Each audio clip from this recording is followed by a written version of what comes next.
अस्सलामुअलैकुम स्टूडेंट्स, ये आपका केमिस्ट्री का पीरियड है और हमने स्टार्ट किया था चैप्टर नंबर 7 इलेक्ट्रोकेमिस्ट्री।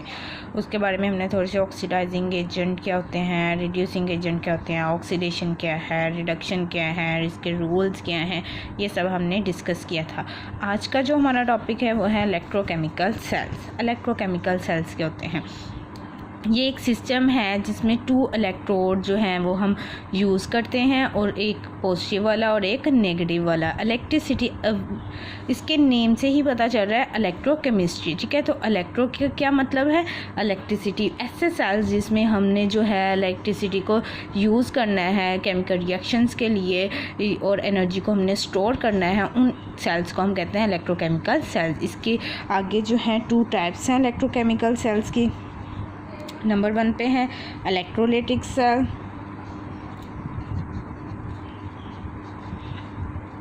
ठीक है, और नंबर 2 पे है गैल्वेनिक सेल, जो कि हम 1 बाय 1 डिस्कस करेंगे।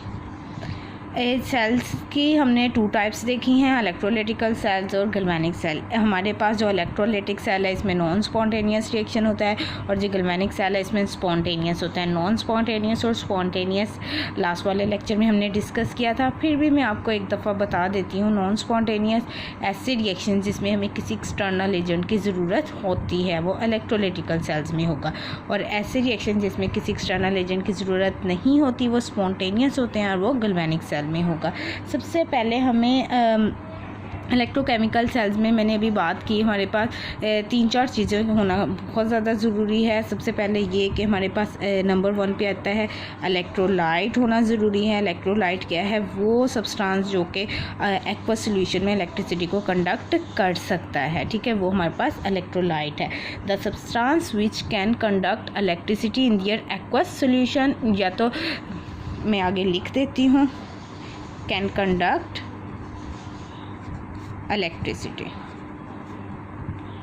ठीक है, और मोल्टन फॉर्म में भी हो सकता है और एक्वस में भी हमारे पास हो सकता है। एक्वस सॉल्यूशन का मतलब ये है कि आप जैसे साल्ट है, साल्ट को वाटर में ऐड करेंगे तो वो आपके पास क्या बन जाएगा? एक्वस सॉल्यूशन बन जाएगा।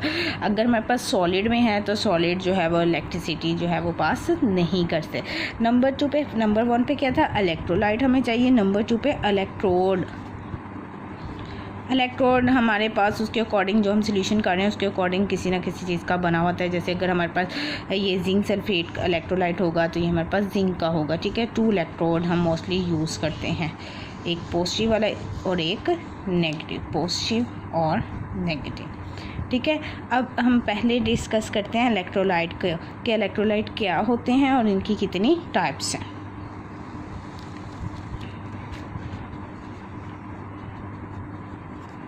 इलेक्ट्रोलाइट आपके पास क्या है? अभी मैंने बताया विच can conduct electricity in solution और मोल्टन फॉर्म, ठीक है।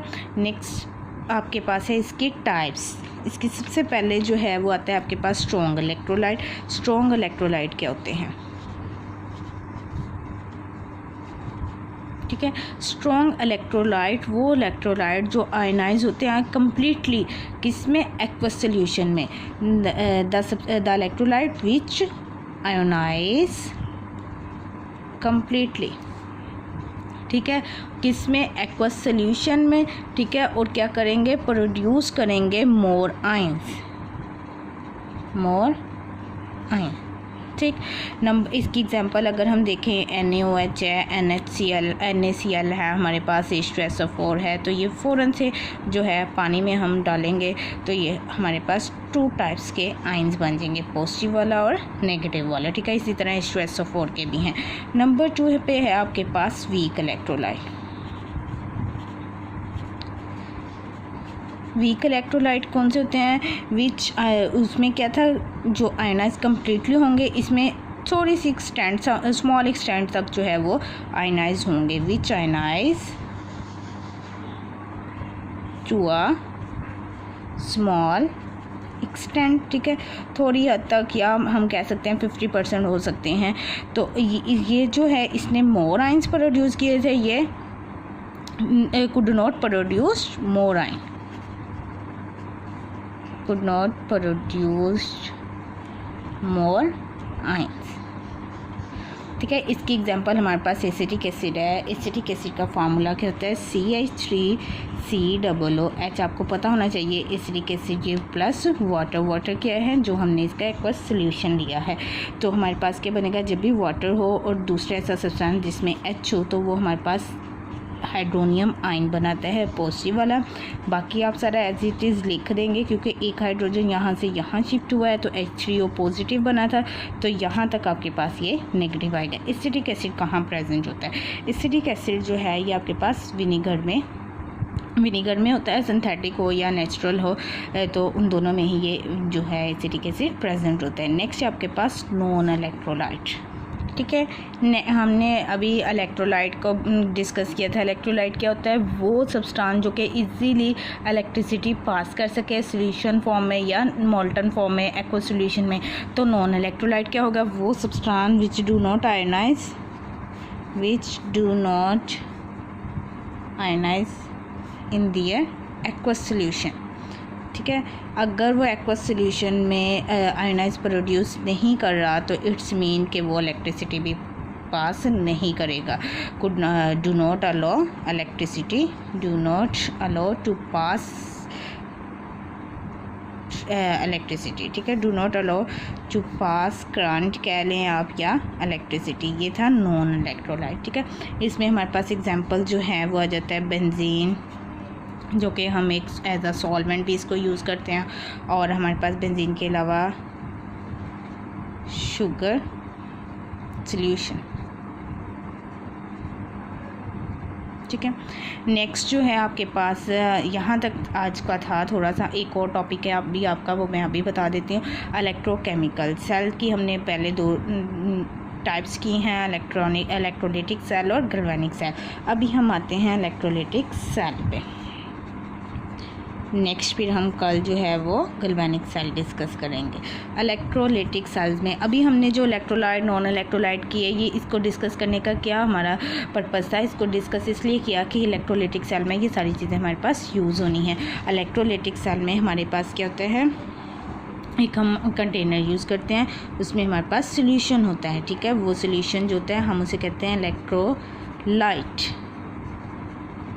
ठीक है, उस सोल्यूशन को हम कहते हैं इलेक्ट्रोलाइट। इसमें हमारे पास 2 इलेक्ट्रोड होते हैं, एक पॉजिटिव और दूसरा हमारे पास नेगेटिव। पॉजिटिव वाला जो है हम उसे कहते हैं एनोड। ठीक है, और नेगेटिव वाला जो है हम उसे कहते हैं कैथोड।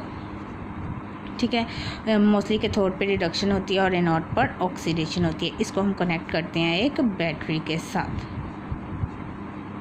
ठीक, और जैसे ही हमने इलेक्ट्रिसिटी पास की है तो ये जो इलेक्ट्रोलाइट होता है, सपोज़ हमारे पास ये जिंक सल्फेट है। ठीक है, तो जैसे ही ये इलेक्ट्रिसिटी हम पास करते हैं तो ये अपने आयंस में कन्वर्ट होना शुरू हो जाता है, Zn+2 और SO4-2। अब हमारे पास ये जो प्रोसेस हुआ है ना, एक प्रोसेस हुआ है, इलेक्ट्रोलाइट हमने यूज़ किया ZnSO4 में। एग्जांपल आपको बस दे रही हूँ। अगर हमारे पास ये जो है आयंस में आ गया, ठीक है, एक प्रोसेस के थ्रू आता है, उस प्रोसेस को हम कहते हैं इलेक्ट्रोलिसिस। ठीक है, इसमें क्या होता है कि जो जिस साल्ट से वो मिलकर बना होता है वो अपने कंपोनेंट्स में आ जाता है। कंपोनेंट्स कैसे कहते हैं? जिनसे मिलकर वो बना हुआ होता है। ठीक है, तो इसकी एग्जांपल इलेक्ट्रोलाइटिक सेल जो है आपके पास, इसकी एग्जांपल आती है आपके पास नेल्सन सेल्स नंबर 1 पे, और नंबर 2 पे आती है आपके पास इसके डाउन सेल्स, जो कि हम 1 बाय 1 अब उसको डिस्कस करेंगे नेक्स्ट लेक्चर में। यहाँ तक आज का आपका लेक्चर था, पेज नंबर 120 और 120 नेक्स्ट हाफ था और 121 था। ठीक है, पॉजिटिव वाला जो टर्मिनल होता है हम उसे क्या कहते हैं? एनोड। नेगेटिव वाले टर्मिनल को हम क्या कहते हैं? कैथोड। यहाँ तक आज का आपका टॉपिक था। उम्मीद है कि आप लोगों को समझ आ गई होगी। फिर भी अगर कोई कन्फ्यूजन आप इजीली पूछ सकते हैं। टेक केयर, अल्लाह हाफिज़।